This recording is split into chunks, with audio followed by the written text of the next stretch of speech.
Hello, this is KSQD 90.7 Weekly Cutting Edge. I'm your host, Galina Hale, Professor of Economics at UCSC and the Faculty Director at the Institute for Social Transformation.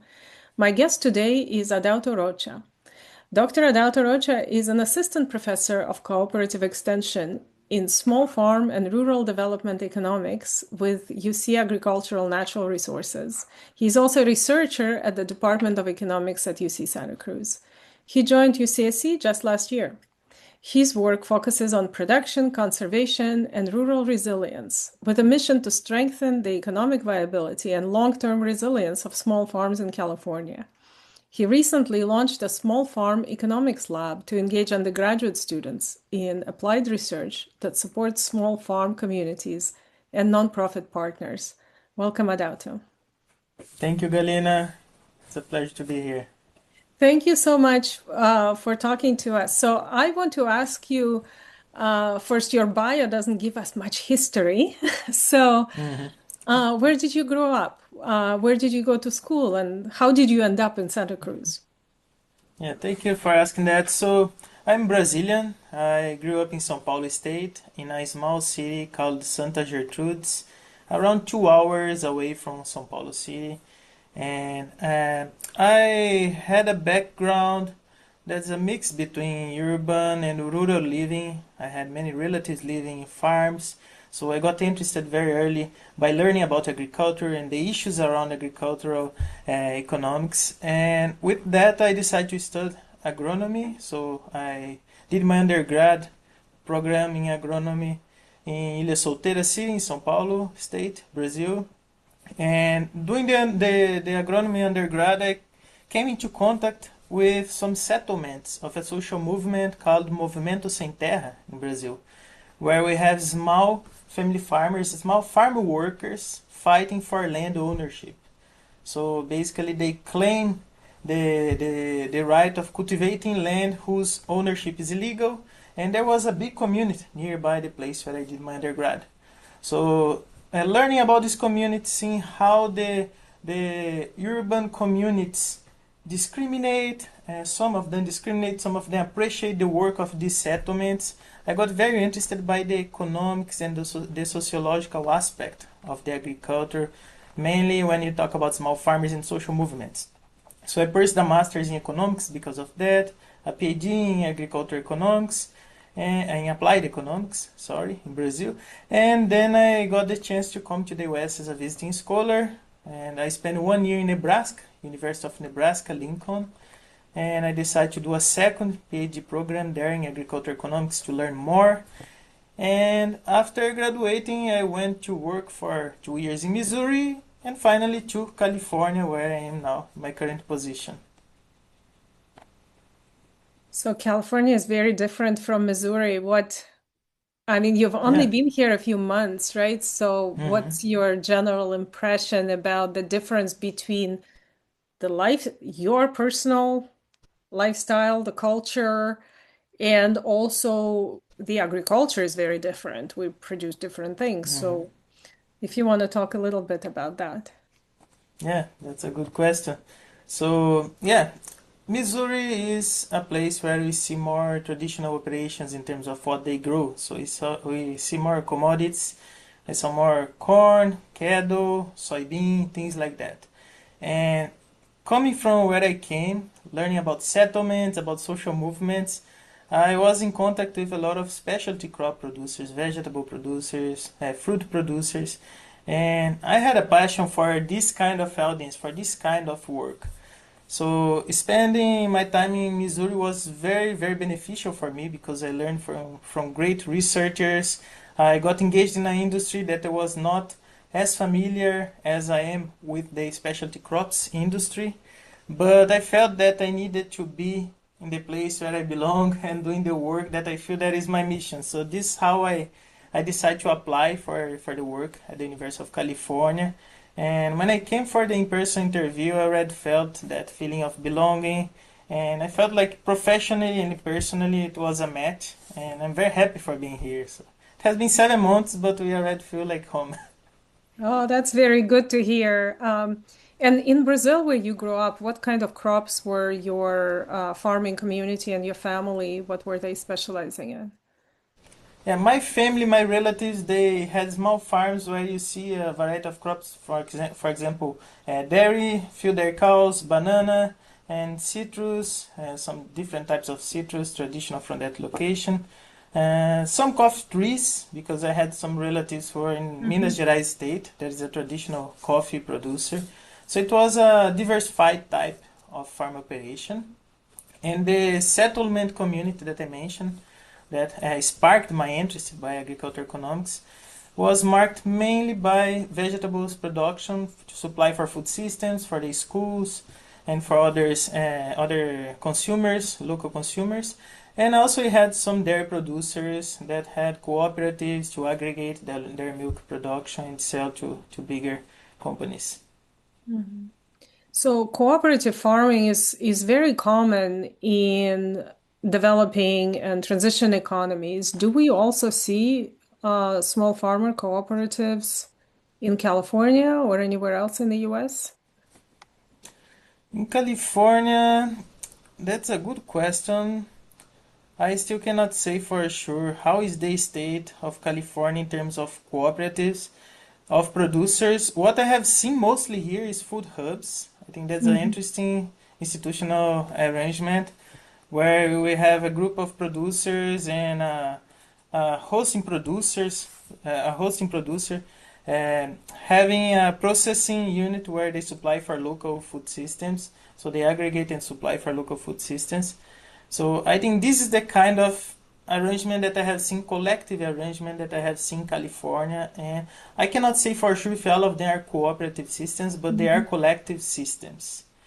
In other locations, what we see are bigger commercial producers in the Midwest, for example. What I have seen are bigger commercial producers, for example, growing hogs in integrated systems or producing milk and supplying for bigger processing companies and things like that. Yeah, but I would say that if you think about the types of arrangement for small producers for California, what comes to my mind is food hubs.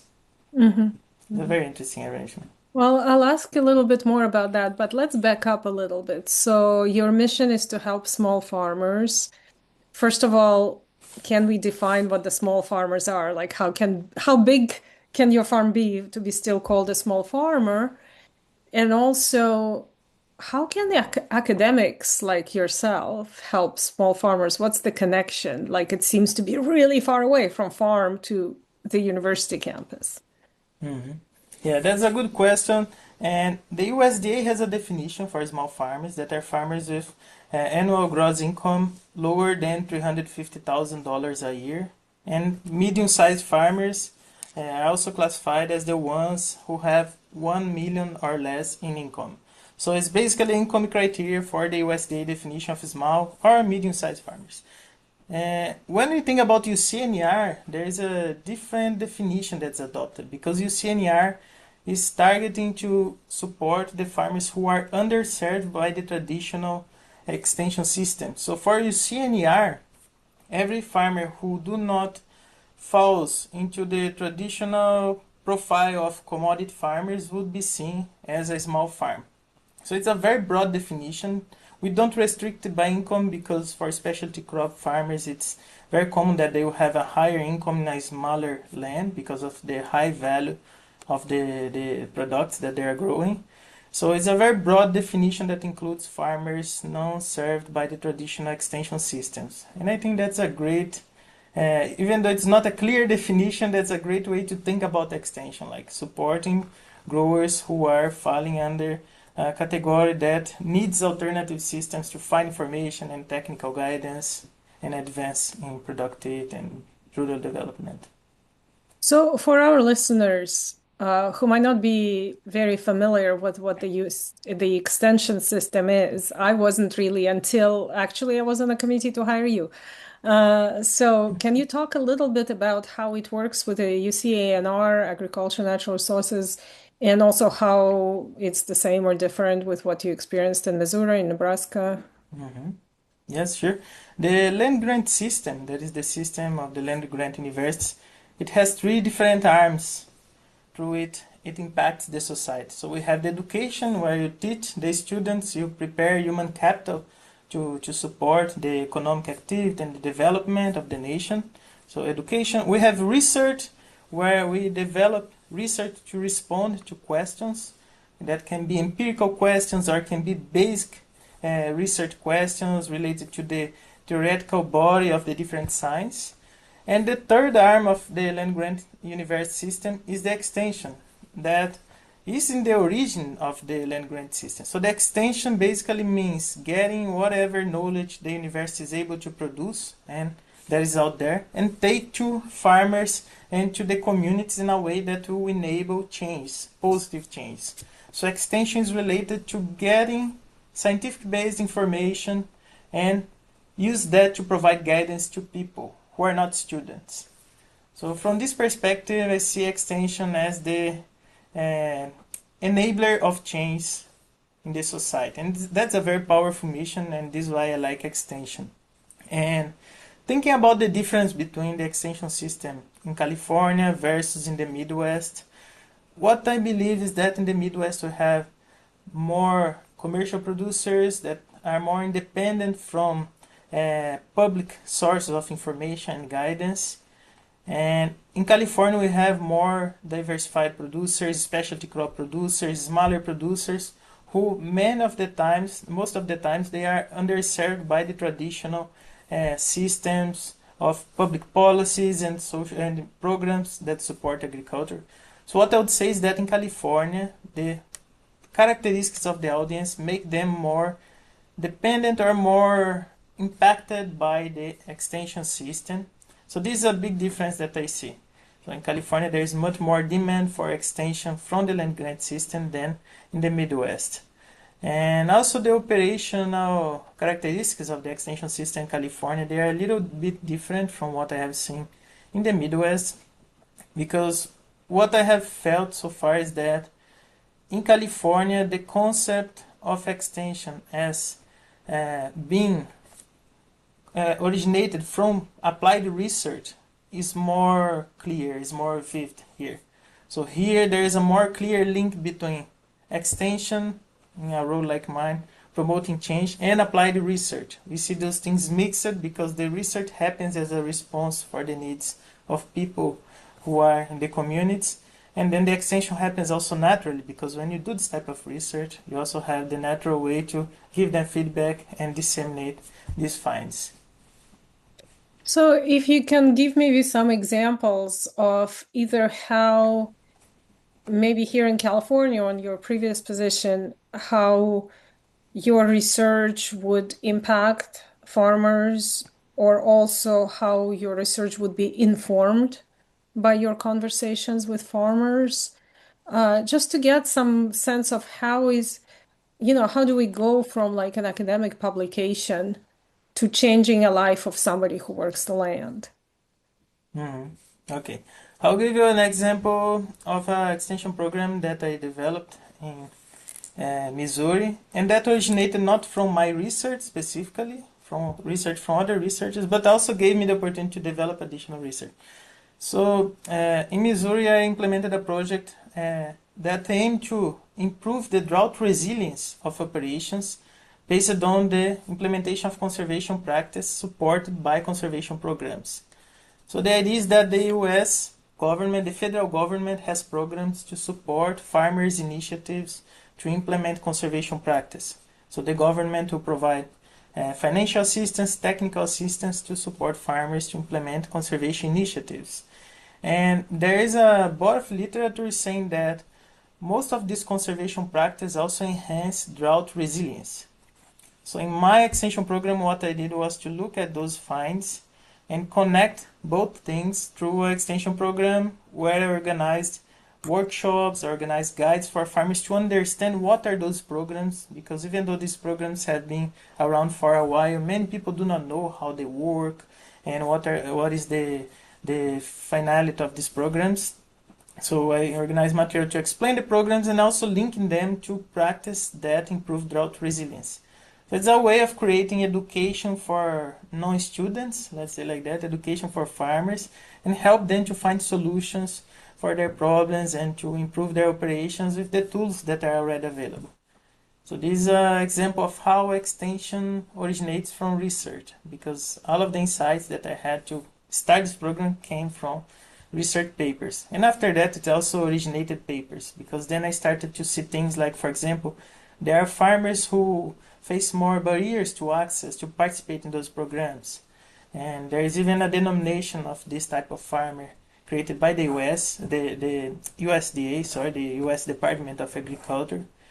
And for those farmers, they face barriers, and there have been institutional changes for participating to facilitate their participation in the programs, but there is not much understanding on the impacts of these institutional changes on their participation. So I prepared a research paper on this idea, discussing how the institutional change can promote more accessibility to federal programs to support this type of initiative. So that's super interesting. So you basically deliver research results to the farmers in a way that they can implement, including access to funding if there's some cost.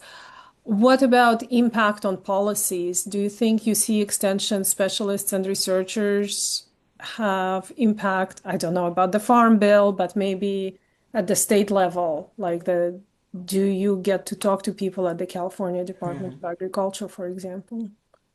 Yeah, so the University of California Agriculture and Natural Resource, that is the branch that does extension and that hired me. So I have a dual appointment. I have an appointment with them and with the UC Santa Cruz Department of Economics.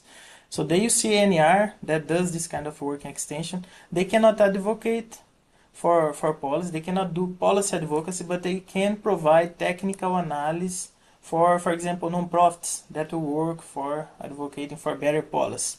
So this is the kind of work that I have been seeing when I talk to people, and something that I started to engage. Like the non-profits identify needs related to policy, how impactful are the policies, what are the challenges for smaller farmers to benefit from policy. They come to us and talk about doing some type of analysis to show how we can improve that, what are the current impacts, and then we can create this technical analysis and give to them. They will use that to promote change. So that's a way to do extension. So it's good that you ask that, because extension is not only in terms of supporting farmers, but also supporting the institutions that create policies to support farmers. So it's very diverse, it's very broad. Yeah, very Yes, we do nice. that. So you had a few months to learn about the farmers in California. I don't know if you were focused, more on nearby communities in Salinas Valley or whether you traveled far and wide. So what did you learn about the challenges that the small farmers face in California? And if you know specifically, I think for our audience in Salinas Valley and Santa Cruz area.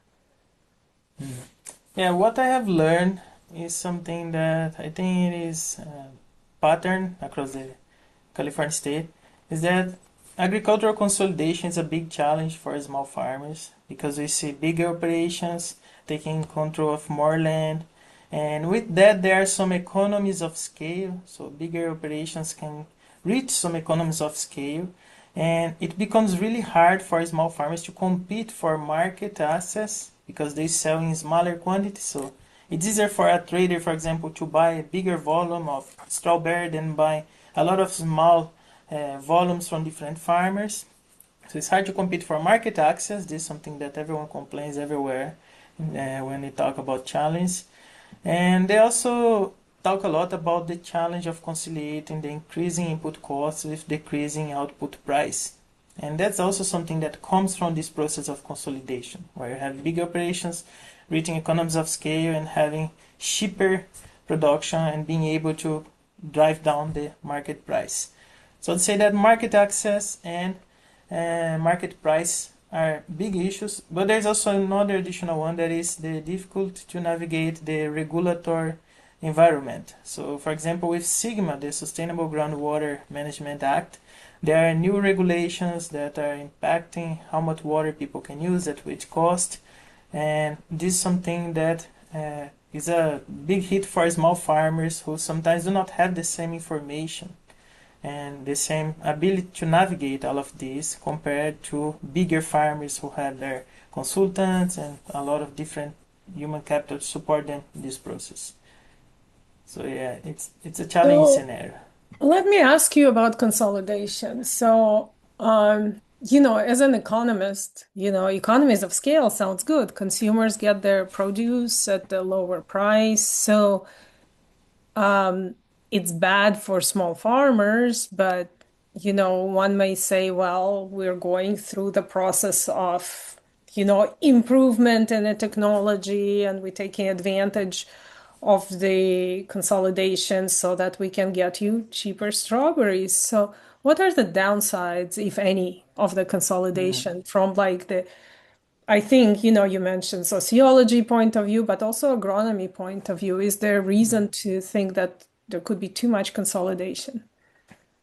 Yeah, I think that when we talk about the economic efficiency of consolidation, people are very happy to talk about that as something good.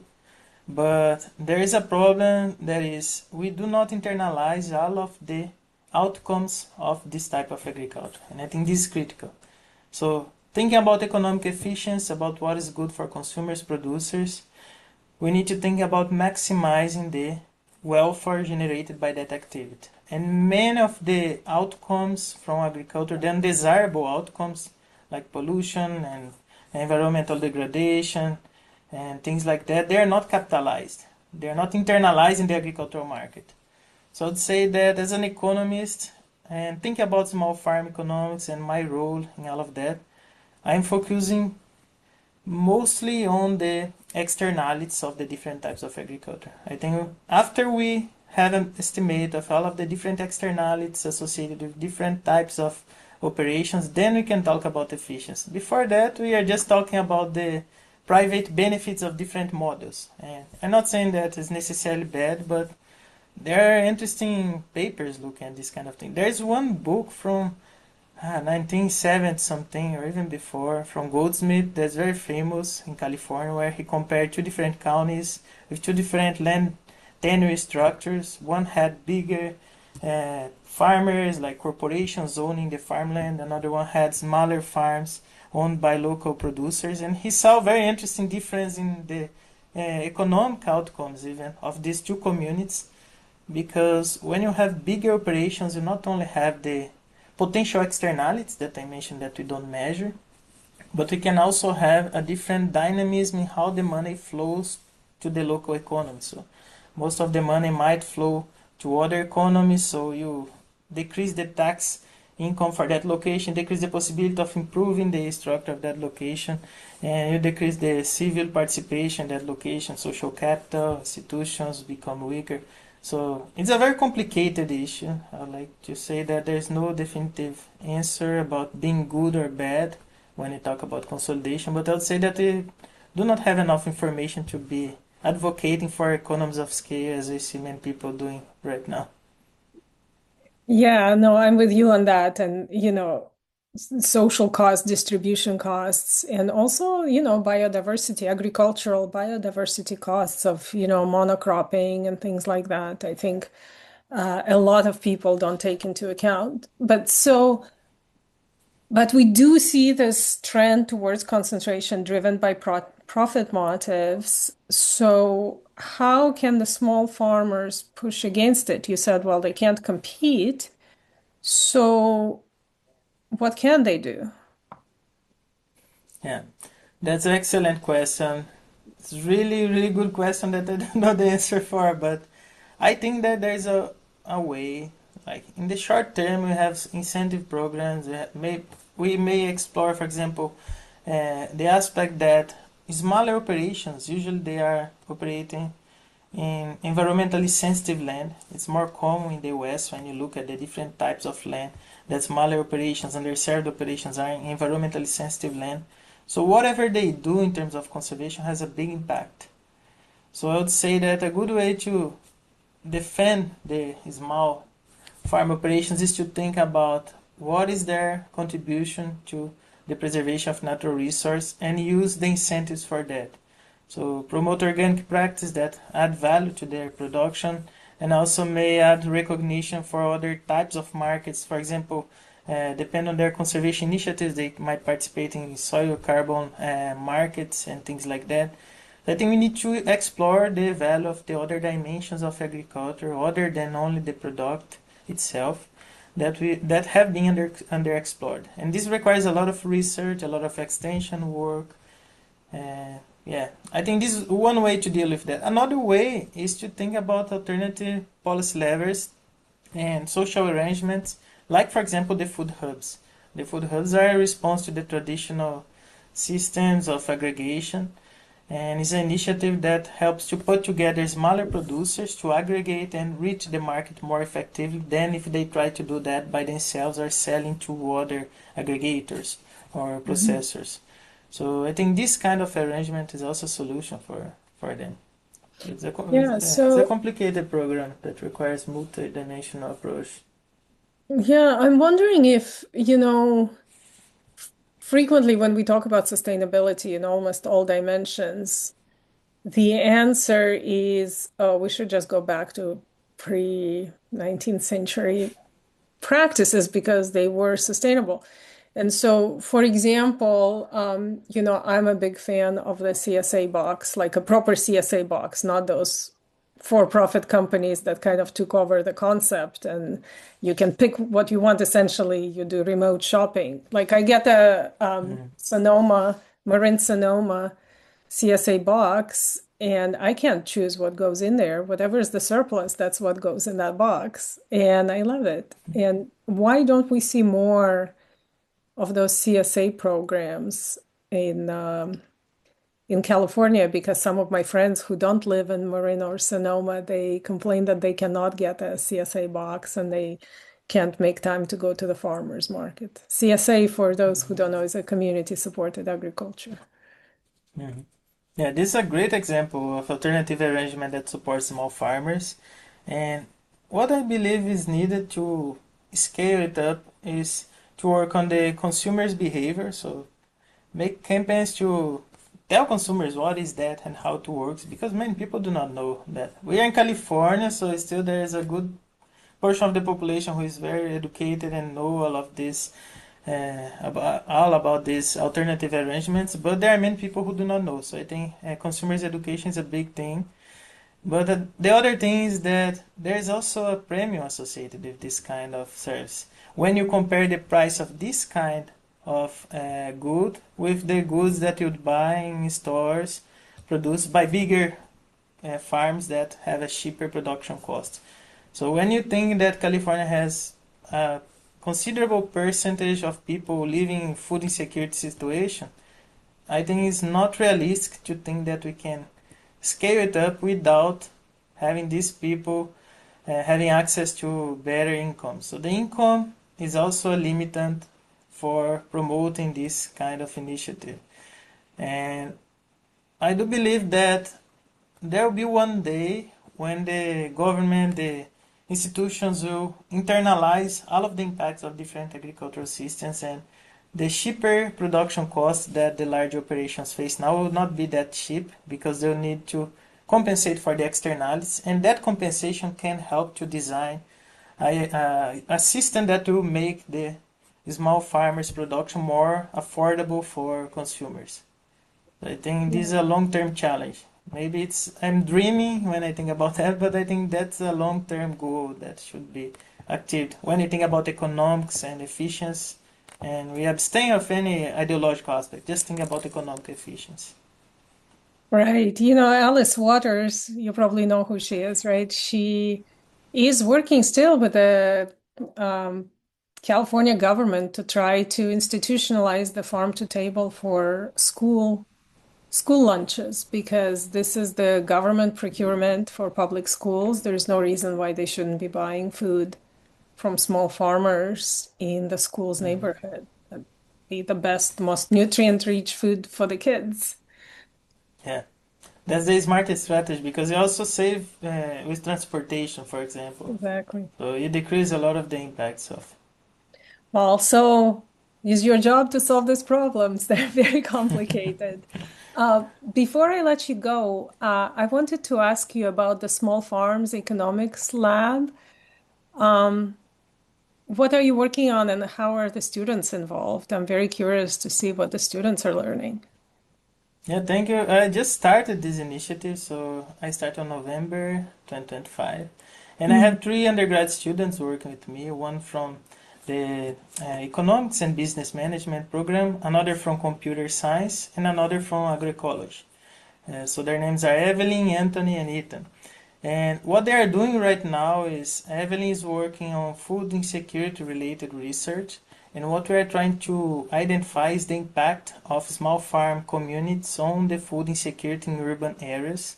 So we have run some econometric models, and we still cannot talk about causation because it requires a Mhm. better design, and we are working on that. But we found some positive association between uh, households being in a county where you have more equally distributed land across small operations and food security. So it looks like people who are in these counties are more food secure, but we cannot say for now if it's caused by the small farmers presence or if it's just associated. But it's already an interesting result that we found. So she's working on food insecurity, and she's also working some analysis for a non-profit, FarmLink. So we are helping them to do a analysis of agricultural census data to identify their clientele across the California counties. And we have Anthony work on price information for farmers. So we developed a tool. We have a prototype already where we get data from USDA AMS reports. So USDA collects this data from different terminal markets, shipping point markets, and also from the national retailer level market. And it's published daily on the USDA webpage, but on the form of a PDF report with hundreds of different crops and a lot of different information pages. So what Anthony is doing is to get all of that data and creating a pipeline where we get that data daily and translates into a user-friendly interface for farmers who want to see what are the price for their crops. So it's a very interesting project, and we are applying for a grant now to also start a survey to collect regional data from food hubs. We have 17 food hubs already interested in engaged on that. And then we'll provide that to the small farmers so they have market information, so they know how to negotiate with buyers and how much they can bargain for their products. And the last one is Ethan, who is working with me on some cost studies. We are starting a organic olive oil cost study for the Lake and Mendocino region of California, and maybe also for the Central Coast area. And he's also working, besides the cost study, on a research where I'm trying to analyze the existence of mental health based poverty traps for underserved farmers. That's a very interesting research that we are also working now with the ambition of applying for a grant soon. And the idea is that underserved farmers, who are farmers underserved by the traditional systems, they face challenges that other farmers do not face, so they suffer more stress. With the stress comes depression and anxiety and other mental related challenges. And this impacts their ability to make decisions, their risk aversion. Mhm. And with that, they can face challenging economic decision and reach worse outcomes than they would reach under a less stressful scenario. So the idea is that because of the stress, they are subjected to make worse decisions, and when they do that, they will face more stress and it will perpetuate the poverty trap. So that's something that we want to address through experimental economics soon, and is one of the dimensions that the lab is work on. But yeah, we have different Oh, yeah, projects. wow. You've been really busy. And I know you're also working on other research projects. You just presented something about the rainforest in Brazil. But unfortunately, we're out of time. So thank you so much, Adauto, for taking your time to talk to us. Yeah, thank you for inviting me. It's a pleasure. It's always nice talking to you. Yeah, this has been Cutting Edge at KSQD 90.7. I'm Galina Hale. Goodbye.